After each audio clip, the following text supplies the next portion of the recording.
ಮಹಾಸ್ವಾಮಿಗಳಿಗೂ ನತಮಸ್ತಕರಾಗಿ ವೇದಿಕೆ ಮೇಲೆ ಉಪಸ್ಥಿತರಿದ್ದಂಥ ಪೂಜ್ಯ ವಿವೇಕ್ ಚಿಂತಾಮಣಿ ಆದಿಯಾಗಿ ಜ್ಞಾನಚಂದ್ರ ಮಹಾರಾಜರಾದಿಯಾಗಿ ದದ್ದಂಗ ಋಷಿಗಳು ಎಲ್ಲ ಕರಗುರು ಚರಮೂರ್ತಿಗಳು ಎಲ್ಲರಿಗೂ ದಂಡೋತ ಪ್ರಣಾಮಗಳನ್ನು ಅರ್ಪಣೆ ಮಾಡುತ್ತಾ ಈ ಸ್ವಾತಂತ್ರ್ಯದ ಒಂದು ಶುಭ ಸಂದರ್ಭದಲ್ಲಿ ಪ್ರತಿ ವರ್ಷದಂತೆ ಈ ವರ್ಷವೂ ಕೂಡ 79 ವರ್ಷಗಳ ಕಳೆದು 80ನೇ ವರ್ಷದಲ್ಲಿ ಪಾದಾರ್ಪಣೆ ಮಾಡ್ತಾ ಇದ್ದೇವೆ. ಈ ಸ್ವಾತಂತ್ರ್ಯದ ಇನ್ನು ಕೇವಲ 15-20 ನಿಮಿಷದಲ್ಲಿ ಧ್ವಜಾರೋಹಣ ನೆರವೇರ್ತಾ ಇದೆ.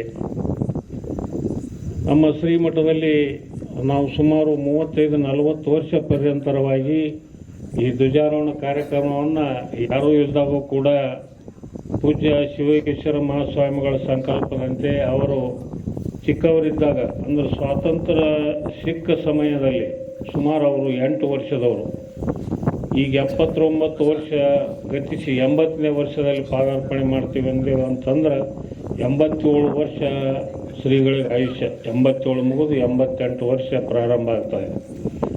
ಆ ಪೂಜ್ಯರು ಸ್ವಾತಂತ್ರ್ಯ ಸಿಕ್ಕಾಗ ಅಂದರೆ ಬೆಳಗಾವಿ ಜಿಲ್ಲಾ ಅವ್ರದ್ದು ಪೂರ್ವಾಶ್ರಮ, ಬೆಳಗಾವಿ ಜಿಲ್ಲಾ ಸಂಪಗಾಂವ್ ಯರಗಪ್ಪ ಅಂತೇಳಿ ಊರ.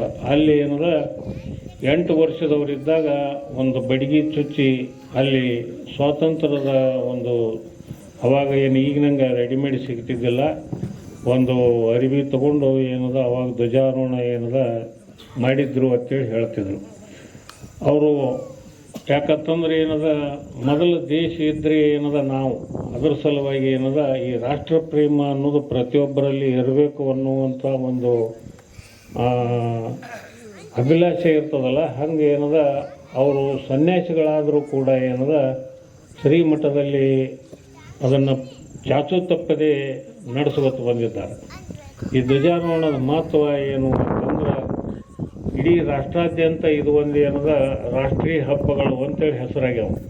ಒಂದು ಆಗಸ್ಟ್ 15, ಮತ್ತೊಂದು ಜನವರಿ 26. ಇವು ಎರಡೂ ಏನದ ರಾಷ್ಟ್ರೀಯ ಹಬ್ಬಗಳು. ಇವತ್ತೇ ಏನದ ಸಂಗೊಳ್ಳಿ ರಾಯಣ್ಣ ಜನ್ಮ ಆದಂಥ ದಿವಸ ಮತ್ತು ಜನವರಿ 26 ಅವರನ್ನ ಗಲ್ಲಿಗೇರಿಸಿದಂಥ ದಿನ, ಹುತಾತ್ಮರಾದಂಥ ದಿವಸ. ಎರಡೂ ರಾಷ್ಟ್ರೀಯ ಹಬ್ಬಗಳು. ಮತ್ತಲ್ಲದೆ ಏನದ ಈ ಸ್ವಾತಂತ್ರ್ಯ ಸಿಗಬೇಕಾದ್ರೆ ಸುಮಾರು ಒಂದು 7 ಲಕ್ಷ ಜನ ಪ್ರಾಣಾರ್ಪಣೆ ಮಾಡ್ಯಾರ ದೇಶದ ಸಲುವಾಗಿ. ಇವತ್ತು ಭಾಳ ಮಂದಿಗೆ ಏನದ ಸ್ವಾತಂತ್ರ್ಯ ಅಂದ್ರೆ ಏನೋ ಸುಮ್ಮೊಂದು ಧ್ವಜಾರೋಹಣ ಮಾಡೋದು ಆಯ್ತು, ಏನೋ ಸ್ವೀಟ್ ಹಂಚಿ ಹೋಗಿಬಿಡ್ತಾರೆ. ಆದರೆ ಯಾಕೆ ಧ್ವಜಾರೋಹಣ ಮಾಡ್ತಾರೆ, ಆ ಧ್ವಜದ ಮಹತ್ವ ಏನು ಅಂತನ್ನೋದು, ಧ್ವಜಾರೋಹಣ ಮಹತ್ವ ಏನು ಅಂತನ್ನೋದನ್ನು ನಾವು ಬಲ್ಲವರಿಂದ ಕೇಳಿ ತಿಳ್ಕೋಬೇಕು. 47ಕ್ಕಿಂತ ಪೂರ್ವದಲ್ಲಿ ಬ್ರಿಟಿಷರು ಏನದ ನಮ್ಮ ಸುಮಾರು 200 ವರ್ಷ ಈ ದೇಶವನ್ನು ಆಳಿದರು. ಅವರು ಕಪಿಮುಷ್ಟಿಯಿಂದ ಪಾರಾಗಬೇಕು ಅಂತಂದಾಗ ಏನದ ಅಷ್ಟೊಂದು ಸರಳ ಇದ್ದಿದ್ದಿಲ್ಲ ಅದು. ಈಗೆಲ್ಲ ನಾವು ಆರಾಮ್ ಸೇರಿ ಏನು ಯಾವುದೂ ಕಟ್ಟಿಲ್ಲದೆ ಏನದ ಆ ಗಡಿಯೊಳಗೆ ದೇಶವನ್ನು ಸಂರಕ್ಷಣೆ ಮಾಡೋಂಥವ್ರು ಸೈನಿಕರದಾರ. ಇಲ್ಲಿ ಒಕ್ಕಲಿಗರು ಏನದ ರೈತರು ಅನ್ನ ಹಾಕ್ತಾರೆ. ನಾವೆಲ್ಲರೂ ಏನದ ಏನೋ ಒಂದು ನಮೂನಿ ಮಜಾ ಕ್ಯಾಲಿ ಮುಜಿನ ಮೇಲೆ ನಡೆದದು. ಆದರೆ ಏನದ ವಿಚಾರ ಮಾಡುವಂಥ ಸಂಗತಿ ಏನು ಅಂತಂದ್ರೆ ಈ ದೇಶಕ್ಕೆ ಸ್ವಾತಂತ್ರ್ಯ ಸಿಗಬೇಕಾದ್ರೆ ಎಷ್ಟೊಂದು ಹೈರಾಣಾಗಿದ್ದರು ನಮ್ಮ ಹಿರಿಯರು. ಅವ್ರನ್ನ ಸ್ಮರಣ ಮಾಡಬೇಕಾದ್ದು ನಮ್ಮ ಕರ್ತವ್ಯ. ಅದಕ್ಕೆ ಶ್ರೀಮಠದೊಳಗೆ ಅದು ಒಂದೇನದ ನೆನಪಿಗೆ ಬರಲಿ. ಯಾವುದೇ ಮಠದೊಳಗೆ ಧ್ವಜಾರೋಹಣ ಕಾರ್ಯಕ್ರಮ ಇರುವುದಿಲ್ಲ.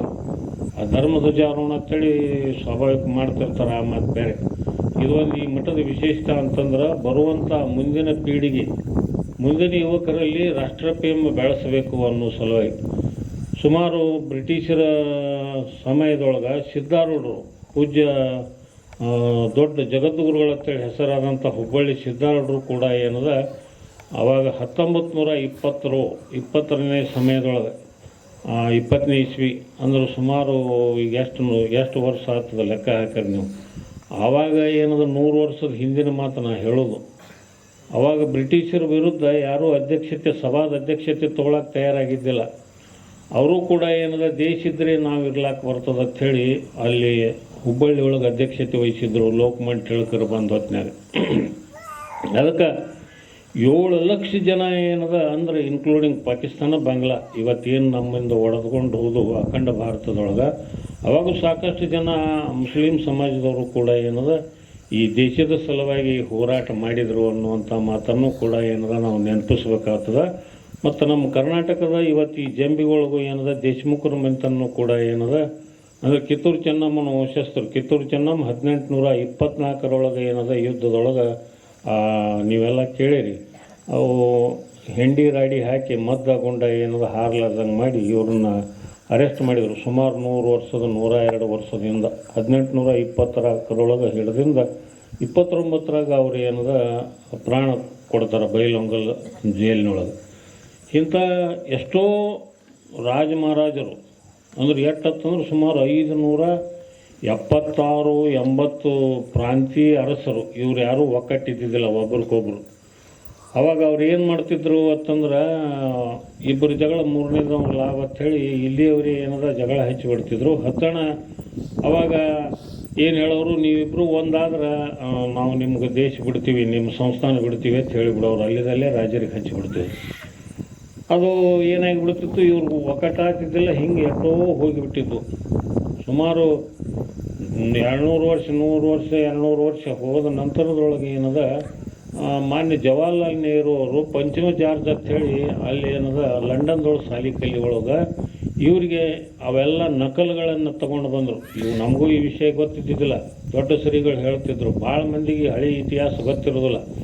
ಯಾಕೆ ಇತಿಹಾಸ ಹೇಳ್ತಾರಂದ್ರೆ ಇತಿಹಾಸವನ್ನು ಮರೆತವ್ರಿಗೆ ಇತಿಹಾಸವನ್ನು ಏನದ ನಿರ್ಮಾಣ ಮಾಡೋಕ್ಕೆ ಬರೋದಿಲ್ಲ ಅಂಥೇಳಿ ಏನದ ಮಾತು. ಅದಕ್ಕೆ ನಾವು ಹಿಂದಿನ ಪುನರಾವಲೋಕನ ಮಾಡಿ ಇವತ್ತೆಲ್ಲ ನೀವು ನೋಡ್ತೀರಿ ಪಕ್ಷದೊಳಗೂ ರಾಜಕೀಯ ಸಂಘಟನೆಯವ್ರು ನೋಡ್ತೀವಿ. ಅವ್ರಿಗೆ ಇವ್ರು ಬೇಯ್ದು ಇವ್ರಿಗೆ ಅವ್ರು ಬೇಯ್ದು ದೇಶದ ಸಲುವಾಗಿ ಏನು ಹೋರಾಟ ಮಾಡ್ಯಾರ ಅನ್ನೋದು ಭಾಳ ಜನರಿಗೆ ಗೊತ್ತಿರೋದಿಲ್ಲ. ಅವಾಗ ಅವೆಲ್ಲ ಕಾಪಿ ತೊಗೊಂಡು ಬಂದು ಈಗೇನು ಈ ಅರಸರು ಅಂತ ಹೇಳಿದೆವಲ್ಲ 570-80 ಮಂದಿ ದೊಡ್ಡ ಏನದು ಇಡೀ ಈ ಹಿಂದೂಸ್ತಾನ. ಅವಾಗ ಗಾಂಧಿಯವ್ರ ಕಾಲದಾಗ 33 ಕೋಟಿ ಜನಸಂಖ್ಯೆ. ಅವಾಗ ಎಲ್ಲ ಒಕ್ಕಟ್ಟು ಮಾಡ್ಕೋತ ಎಲ್ಲರಿಗೆ ಏನದ ಹೇಳ್ಕೋತ ಅವಾಗೆಲ್ಲ ಎಷ್ಟೊಂದು ಹಿರಿಯರು ಏನದ ಈ ಗಾಂಧಿ ನೆಹರೂರು ಮತ್ತು ಏನದ ಲೋಕಮಾನ್ಯ ತಿಲಕರು, ಅದಕ್ಕಿಂತ ಪೂರ್ವದಲ್ಲಿ ಬಾಲಗಂಗಾಧರ ತಿಲಕರು ಮತ್ತು ಏನದ ಗೋಪಾಲ ಕೃಷ್ಣ ಗೋಖಲೆ ಇವ್ರು ಗಾಂಧೀಜಿಕಿನ ಪೂರ್ವದೊಳಗೆ, ಅದಕ್ಕಿಂತ ಪೂರ್ವದೊಳಗೆ ಕಿತ್ತೂರು ಚೆನ್ನಮ್ಮ ಹೋರಾಟ ಮಾಡಿದ್ಲು. ಆಮೇಲೆ ನಂತರದೊಳಗೆ 1857 ಸಿಪಾಯಿ ದಂಗೆ ಅಂತ ಹೇಳಾಯಿತು. ಭಾಳ ಜನ ಅವರು ಇವರು ಹೊತ್ತಲ್ಲ ಅಲ್ಲೆಲ್ಲೆಲ್ಲೆಲ್ಲೆಲ್ಲಿ ಒಟ್ಟು ದೇಶಕ್ಕೆ ಕಮ್ಯುನಿಸ್ಟಿನ ಕಡೆಯಾಕೆ ಆಗ್ಬೇಕಂತೇಳಿ ಹೋರಾಟ ಮಾಡಿದ್ರು. ಎಲ್ಲೆಲ್ಲಿ ತನನು ಅಂತಂದ್ರೆ ಭಯಂಕರ ದೊಡ್ಡದಂಗೆ 1857 ಆಯಿತು. ಅವಾಗ ಅದನ್ನು ಹೊಡೆದು ಅಲ್ಲಿದಲ್ಲೇ ಬ್ರಿಟಿಷರು ಏನದ ನಮ್ಮ ಸೈನ್ಯನ ತೊಗೊಂಡು ನಮಗೆ ಹೊಡೆದು ಮತ್ತೆ ಏನದ ಆಡಳಿತ ಮಾಡ್ಕೋತ ಬಂದರು.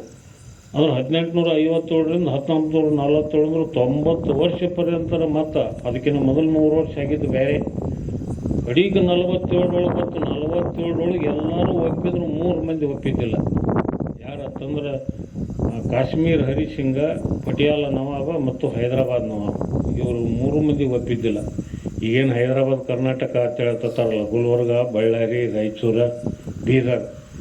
ಆಮೇಲೆ ಮಹಾರಾಷ್ಟ್ರದೊಳಗೆ 4 ಜಿಲ್ಲಾ 8 ಜಿಲ್ಲಾ, ಆಂಧ್ರ ಪ್ರದೇಶದಾಗ 20 ಜಿಲ್ಲಾ, 28 ಎ ಗ್ರೇಡ್ ರಾಜ ನಿಜಾಮ್ ಆಗಿನ ಕಾಲದೊಳಗೆ ದೊಡ್ಡ ಶ್ರೀಮಂತರಲ್ಲಿ. ಆಗ ಯಾರೂ ಒಪ್ಪಲಾರ್ದಂಗೆ ಆದ್ಕೊಳ್ಳೆ ಅವಾಗ ಈ 3 ಮಂದಿ ಒಪ್ಪಲಾರ್ದಾಗ ಕೊನೆಗೆ ಪಟಿಯಾಲ ನವಾಬ, ಕಾಶ್ಮೀರ್ ಹರಿಸಿಂಗ ಏನದ ಒಪ್ಪಿದ್ರು ಭಾರತದೊಳಗೆ ಕೂಡ್ಲ. 47 ಏನೇನೋ ಮಾಡಿ ಏನದ ಎಲ್ಲರನ್ನ ಒಪ್ಪಿಸಿ ಸ್ವಾತಂತ್ರ್ಯ ತೊಗೊಂಡೆವು. ಆದರೆ ಹೈದರಾಬಾದ್ ಹಾಗೆ ಉಳಿದಿತ್ತು. ಅವಾಗ ಮುಂದೆ 48ನೇ ಇಸ್ವಿ ಸೆಪ್ಟೆಂಬರ್ 17 ಈಗಾದರೂ ಹೈದರಾಬಾದ್ ಕರ್ನಾಟಕ ವಿಮೋಚನಾ ದಿನ ಅಂತೇಳಿ ಮಾಡ್ತಾರೆ. ಯಾಕ್ರಿ ಕೊಡ್ರಿ ನಿಮ್ಮ ಕಡೆ ಮಾಡ್ತಾರೆ. ಆವಾಗ ಏನದ ಆವಾಗ ರಜಾಕರ ಹಾವಳಿ ಅಂತೇಳಿ ಬಂದು ಸಿಕ್ಕಾಪಟ್ಟಿ ಹೊಡೆದಾಟ ಭಾಳ ಮಂದಿ ಕೊಲೆ ಸುಲಿಗೆ ಅದು. ಅವಾಗ ವಲ್ಲಭಭಾಯಿ ಪಟೇಲ್ರ ನೇತೃತ್ವದೊಳಗೆ ಏನದ ಗೃಹ ಮಂತ್ರಿ ಇದ್ದಾಗ ಅವರೆಲ್ಲ ಹಿಂಗಾದ್ರೆ ಜನ ಸಾಯ್ತಾರೆ ಅಂಥೇಳಿ ಅವರು ಮಿಲಿಟ್ರಿ ಆರ್ಡರ್ ಕೊಟ್ಟು ಅವಾಗ 3 ದಿನದಾಗ ಏನದ ಜೈರಾಬಾದ್ ತನ್ನ ಸೈನ್ಯ ಹೋಯಿತು. ಹೈದರಾಬಾದ್ ಹತ್ರ ಜೈರಾಬಾದ್.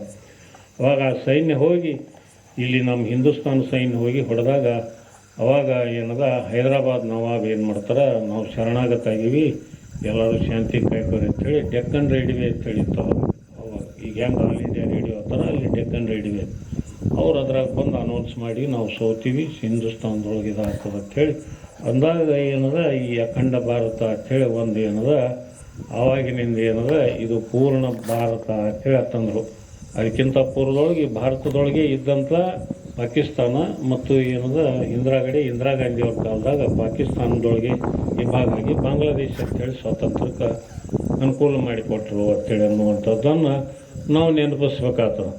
ಅದಕ್ಕೆ ಏನದ ಇಂಥ ಒಂದು ಮಹತ್ವದ ದಿವಸ ಇದು ಯಾಕೆ ಸ್ವಾತಂತ್ರ್ಯೋತ್ಸವ ಮಾಡ್ತಾರೆ, ಧ್ವಜಾರೋಹಣ ಯಾಕೆ ಮಾಡಿಸ್ತಾರೆ ಅನ್ನೋ ಸಲುವಾಗಿ ಅವಾಗ ಬ್ರಿಟಿಷರು ಎಲ್ಲ ಮಂದಿನ ಕೂಡಿಸಿದಾಗ ಅಂದ್ರೆ ನಮ್ಮ ಭಾರತದೊಳಗೆ ಇದ್ದಂಥ VIP ಅಂದರೆ ವೆರಿ ಇಂಪಾರ್ಟೆಂಟ್ ಪರ್ಸನ್ಸ್ ಅಂದ್ರೆ ಒಳ್ಳೆ ಎ ಗ್ರೇಡ್ ವ್ಯಕ್ತಿಗಳ ತತ್ತಾರಲ್ಲ, ಸನ್ಮಾನ್ಯರು ಅಂತ ಹೇಳ್ತಾರಲ್ಲ, ಅಂಥ ಒಂದು ದೊಡ್ಡ ದೊಡ್ಡ ವ್ಯಕ್ತಿಗಳು ಕೂಡಿಕೊಂಡು ಅವಾಗ ಏನದ ಮುಂದೆ 50ರೊಳಗೆ ಸಂವಿಧಾನ ರಚನೆ ಮಾಡಿದರು. ಸಂವಿಧಾನ ರಚನೆ ಮಾಡಿ ಬರೀ ಸ್ವಾತಂತ್ರ್ಯ ಸಿಕ್ಕಿಂದ ಹೆಂಗೆ ನಡೆಸ್ಬೇಕು ಅನ್ನೋದು ಬೇಕಲ್ಲ, ಅದಕ್ಕೆ ಆ ಸಂವಿಧಾನ ಜಾರಿ ಮಾಡಿಕೊಂಡು ಅಂಬೇಡ್ಕರ್ ಅವ್ರ ನೇತೃತ್ವದೊಳಗೆ 200 ಮಂದಿ ಸದಸ್ಯರು 8 ಮಂದಿ ಮುಖ್ಯ ಸದಸ್ಯರು ಕೂಡಿಕೊಂಡು ಸಂವಿಧಾನ ರಚನೆ ಮಾಡಿಕೊಂಡು ನಾವು ಸ್ವಾತಂತ್ರ್ಯದ ತಗೊಂಡಿಂದ ಸರ್ಕಾರದೊಳಗೆ ಯಾವ ರೀತಿಯಿಂದ ಇರಬೇಕಾಗ್ತದೆ, ಯಾವ ನಮಗೆ ಹಕ್ಕು ಇರಬೇಕು, ರೈಟ್ಸ್ ಹತ್ತತಾರಲ್ಲ, ಫಂಡಮೆಂಟಲ್ ರೈಟ್ಸ್, ಪ್ರತಿಯೊಬ್ಬನೂ ಭಾರತದೊಳಗೆ ಆಸ್ತಿ ತೊಗೋಬೋದು, ಮಾತಾಡೋ ಹಕ್ಕು, ಬರವಣಿಗೆ ಹಕ್ಕು,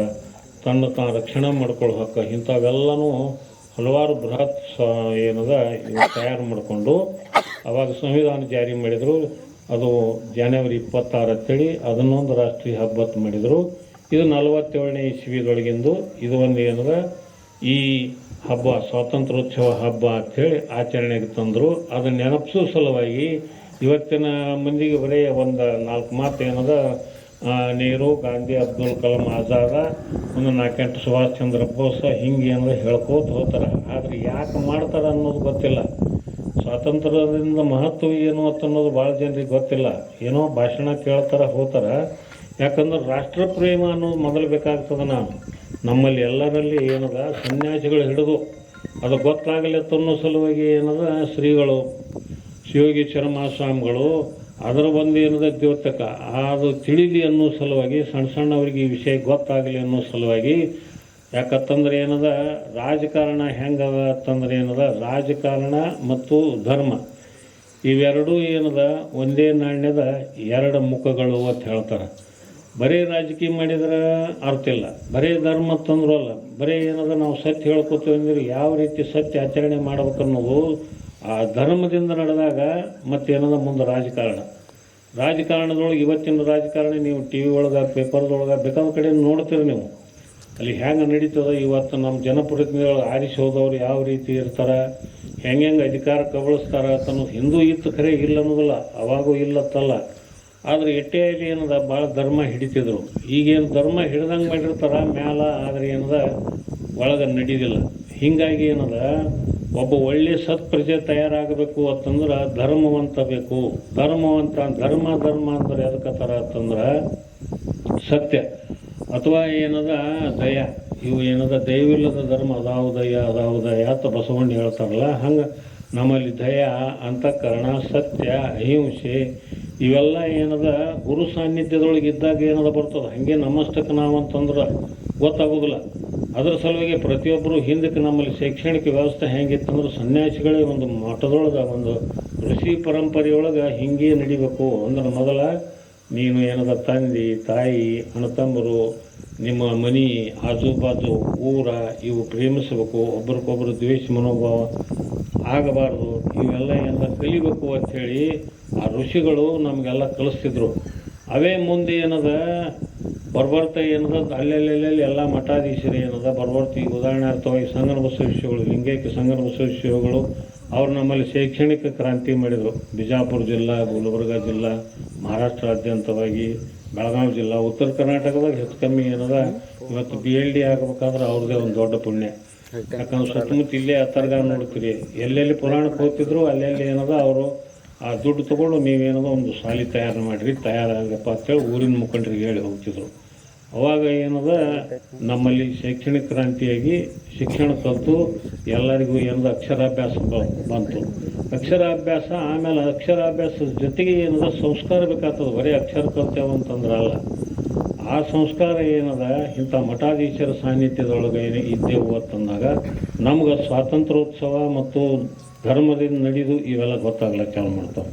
ಅದರ ಸಲುವಾಗಿ ಏನದ ಮಠದೊಳಗೆ ಮಾಡೋ ಉದ್ದೇಶ ಅಂತಂದರೆ ಅದ್ರ ಸಲುವಾಗಿ ಮಾಡ್ತಾರೆ. ಇವತ್ತು ನಮ್ಮ ಅಡವಿ ಮಹಾರಾಜರು ಬರಬೇಕಾಗಿತ್ತು. ಅವರು ಅನಿವಾರ್ಯ ಕಾರಣದಿಂದ ಆರೋಗ್ಯ ಏರುಪೇರ ಸಲುವಾಗಿ ಏನದ ಬಂದಿಲ್ಲ. ಅವರು ಮತ್ತು ಮುಂದಿನ ಸಲ ಬರ್ತಾರೆ.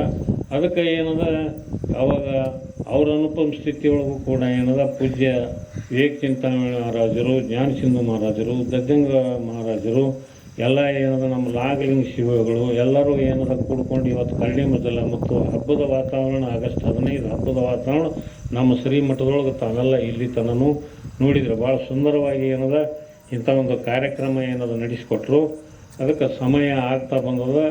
ಇನ್ನೇನು ಕೆಲವೇ ನಿಮಿಷದೊಳಗೆ ಈ ರಾಷ್ಟ್ರೀಯ ಧ್ವಜಾರೋಹಣ ಕಾರ್ಯಕ್ರಮ ನೆರವೇರ್ತದೆ. ಪೂಜ್ಯರ ಅಪ್ಪಣೆಯಂತೆ, ಪೂಜ್ಯ ಶಿವಯೋಗೀಶ್ವರ ಮಹಾಸ್ವಾಮಿಗಳ ಅಪ್ಪಣೆಯಂತೆ ನಮ್ಮ ಪಕ್ಕದ ಗ್ರಾಮದ ಪಕ್ಕತ್ತಂದ್ರೂ ಸ್ವಲ್ಪ ದೂರ ಆಗ್ತದೆ. ಜೇವರ್ಗಿ ತಾಲೂಕಿನ ಕೋಣಸಿರಿಗಿ ಗ್ರಾಮದ ಶ್ರೀಯುತ ಅಯ್ಯನಗೌಡ ಪಾಟೀಲ್ ಇವತ್ತಿನ ಈ ಒಂದು ಧ್ವಜಾರೋಹಣ ಕಾರ್ಯಕ್ರಮ ನೆರವೇರ್ತದೆ. ಅವರ ಏನದ ಧ್ವಜಾರೋಹಣ ಮಾಡ್ಬೇಕಂತೇಳಿ ಪೂಜ್ಯರ ಸಂಕಲ್ಪದ. ಈ ಧ್ವಜಾರೋಹಣ ಮಹತ್ವ ಏನು ಅಂತಂದ್ರೆ ಪೂಜ್ಯರದು ಈಗ ಧ್ವಜಾರೋಹಣ ಏರಿಸಿದ ಕೂಡಲೇ ಮುಂದೆ ಅವನ ಜೀವನದೊಳಗೆ ಧ್ವಜ ಹಾರ್ದಂಗೆ ಅಂತ ತಿಳ್ಕೊತಾರೆ. ಈ ವಾಸ್ತುದೊಳಗೆ ಧ್ವಜಾಯ, ಗಜಾಯ, ಶಿವಾಯ ಅಂತೇಳಿ ಆಯಾ ಮಾಡೋರಿಗೆ ಗೊತ್ತಿರ್ತಂದು ನೋಡ್ರಿ ನೀವು ಬೇಕಾದ್ರೆ. ಅಂದ್ರೆ ಧ್ವಜಾಯ ಅಂತಂದ್ರೆ ಅವನ ಜೀವನದೊಳಗೆ ಏಳಿಗೆ ಆಗಲಿ ಅಂತೇಳಿ ಅನ್ನೋ ಸಲುವಾಗಿ. ಅದರ ಸಲುವಾಗಿ ಪೂಜ್ಯ ಶಿವಯೋಗೇಶ್ವರ ಮಹಾಸ್ವಾಮಿಗಳು ಧ್ವಜದ ಬಗ್ಗೆ ಭಾಳ ಕಟ್ಟುನಿಟ್ಟಿನ ಆದೇಶ ಮತ್ತು ಫ್ಲ್ಯಾಗ್ ಹೋಸ್ಟಿಂಗ್ ಅಂತೇಳಿ ಅದೊಂದು ಕಾನೂನೇ ಫ್ಲ್ಯಾಗ್ ಆ್ಯಕ್ಟ್ ಅಂತೇಳಿ. ಅಂದರೆ ಏನದ ಇಷ್ಟೇ ಉದ್ದಿರಬೇಕು, ಇಷ್ಟೇ ಅಗಲಿರಬೇಕು, ಮ್ಯಾಲೆ ಕೇಸರಿ ಬಿಳಿ ಹಸಿರು ಇರಬೇಕು, ಒಳಗೆ ಏನದ 21 ದಳದ ಏನದ ಆ ಚಕ್ರದ್ದು ಇರಬೇಕು. ಇದು ಯಾಕೆ ಹೇಳ್ತಾರೆ ಅಂತಂದ್ರೆ ಏನದ ಆ ಬಣ್ಣಕ್ಕೆ ಒಂದೊಂದು ರೀತಿಯಿಂದ ಒಂದೊಂದು ಸಂಕೇತ ಅದ. ಅದರ ಸಲುವಾಗಿ ಏನದ ಹಸಿರು ಅಂತಂದ್ರೆ ಏನು, ಬಿಳಿ ಅಂದ್ರೆ ಏನು, ಕೇಸರಿ ಅಂದ್ರೆ ಏನು. ಹಸಿರು ಅಂದರೆ ಏನದ ಸಮೃದ್ಧಿ ಸಂಕೇತ, ಬಿಳಿ ಅಂದರೆ ಶಾಂತಿ ಸಂಕೇತ, ಆಮೇಲೆ ಕೇಸರಿ ಅಂತಂದ್ರೆ ಏನದ ಇದು ಧರ್ಮದ ಸಂಕೇತ ಅಥವಾ ಜ್ಞಾನದ ಸಂಕೇತ. ಈ ಕುರುವ ಮತ್ತು ಇದರೊಳಗೆ ಏನದ ಮೊದಲು ಚಕ್ರ ಹಾಕೊಂಡಿದ್ರು, ನಂತರದೊಳಗೆ ಏನದ ಅಶೋಕ ಚಕ್ರ ಅಂತೇಳಿ ಮಾಡಿದರು. ಅಶೋಕ ಚಕ್ರ ದೇವನಾಮ ಪ್ರಿಯ ಅಂತೇಳಿ ನಮ್ಮಲ್ಲಿ ಹೆಸರಾಗಿ ಹೋಯಿತು. ಅದಕ್ಕೆ ಆ ಒಂದು ಎಲ್ಲ ಹಿಂದಿನ ಹಿರಿಯರು ಕೂಡಿಕೊಂಡು ಆ ಧ್ವಜ ತಯಾರು ಮಾಡಿ ಆ ಧ್ವಜ ಏನದ ನಮ್ಮ ಭಾರತದ ರಾಷ್ಟ್ರೀಯ ಧ್ವಜ ಅಂತೇಳಿ ಮಾಡಿದರು. ಅಂಥ ಧ್ವಜ ನಾವು ಹಾಕ್ಕೊಂಡು ಕುಂದರ್ಲಾಕ್ಕೆ ಬರೋದಿಲ್ಲ, ಹೊಲಸಿದ್ದದ್ದು ಏರ್ಸಾಕೆ ಬರೋದಿಲ್ಲ ಅಥವಾ ಹರಿದದ್ದು ಏರ್ಸಾಕೆ ಬರೋದಿಲ್ಲ. ಇಂಥ ಒಂದು ಧ್ವಜ ತಗೊಂಡು ನಾವು ಅಗದಿ ಅದಕ್ಕೆ ಭಕ್ತಿ ಭಾವದಿಂದ ನಮಿಸಿ ಆ ಧ್ವಜಾರೋಹಣ ಮಾಡ್ಬೇಕಂಥೇಳಿ ಎಲ್ಲರೂ ಏನದ ನಮ್ಮ ಹಿರಿಯರು ಏನದ ನಮ್ಗೆ ಶಾಸನ ಪಾಲನಾ ಮಾಡಬೇಕು ಅಂತೇಳಿ ಹೇಳ್ಯಾರ. ಅದನ್ನು ಪೂಜ್ಯ ಶಿವಯೋಗೀಶ್ವರ ಮಹಾಸ್ವಾಮಿಗಳು ನೀವೆಲ್ಲರೂ ಧ್ವಜಾರೋಹಣ ಕಟ್ಟುನಿಟ್ಟಾಗಿ ಏನದ ಮಾಡಬೇಕು. ಮ್ಯಾಲ ತೆಳಗೆ ಆಗಬಾರ್ದು ಹಾರಿಸ್ಬೇಕಾದ್ರು. ಅದಕ್ಕೆ ಏನದು ಹಂಗೇನೋ ತಪ್ಪಾದ್ರೆ ಆ್ಯಕ್ಷನ್ ತಗೋತಾರೆ ಸರ್ಕಾರದವರು. ಅದಕ್ಕೆ ಅದನ್ನು ಶಾಣ್ಯಾರ ಕಡೆನೇ ಏನದ ಕಟ್ಟಿಸ್ಬೇಕು ಅಂಥೇಳಿ ಹಿಂಗೆ ಧ್ವಜದ ಬಗ್ಗೆನೂ ನಿಯಮಗಳಿಟ್ಟಾರೆ.